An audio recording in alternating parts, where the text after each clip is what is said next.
share or link a YouTube channel, you'll need its URL. And here's how you can find the URL of your YouTube. Go ahead and open any web browser that you want to use. Then go to youtube.com, log into your account, tap on your profile picture in the top right corner of your screen. Then tap on View Your Channel, which is highlighted in blue color. You can also find the channel by searching for a channel using the search bar in the top. Click on it from any video.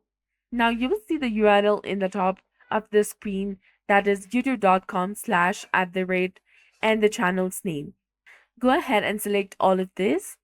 Right click on it and tap on Copy. And then you can go ahead and share it by pasting it anywhere you like.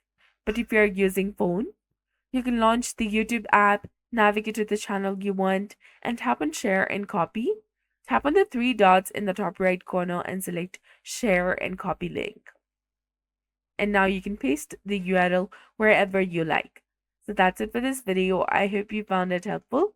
If you did, please like, share, and subscribe. Thanks for watching.